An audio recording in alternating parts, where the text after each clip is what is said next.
Bir aka aytayapti, odam bolasi uchun, inson uchun eng katta oliy ne'mat shu bandasiga muhtoj bo'lmaslik, birovning qo'liga qarab qolmaslik ekan, deyapti. Boyagi akadan sababini so'rasam, boyagi aka gap boshladi.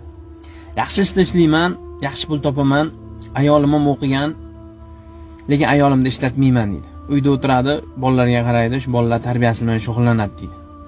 Ayolim keladi oldimga, dadasi men ham ishlay, ro'zg'orga yordam bo'ladi.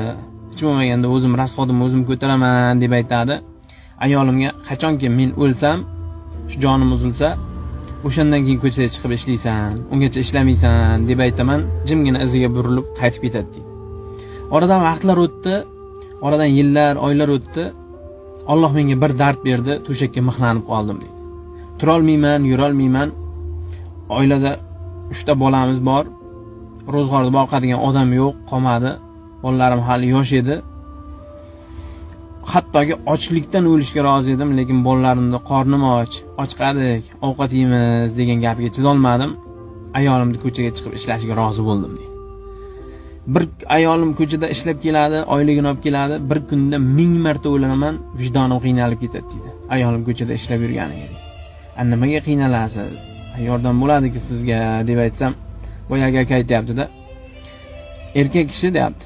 Erkaklarni qandayligini, ko'chadagi erkaklar qandayligini bilgani uchun ayolni rashk qiladi, ayolni qizg'anadi, ayolni ishlashiga qo'ymaydi deb aytayapti. Men ko'chada erkaklar qandayligini bilaman. Hozir zamon boshqacha. Erkaklar ayollardan da o'tib ketgan, g'iybat qilishga, boshqa qilishga. Ko'chada shu o'g'illarim aravaga mindirib ko'chaga olib chiqib qo'yadi. To'rmuchasi sog', soppa-sog'lom erkaklar, baquvvat, tog'it talqon qiladigan erkaklar ko'chada 5-6 ta bo'lib chiqib o'tib ketayotgan birovning xotinini, erdan qaytib kelgan ayollarni, eri o'lgan ayollarni yoki birovning qizini ko'tiga qarab, yog'iga qarab g'iybat qilib o'tiradi. Alamim keladi, ularga bir tomondan havasim keladi, bir tomondan nogiron bo'lganimga ham shukr qilaman deydi.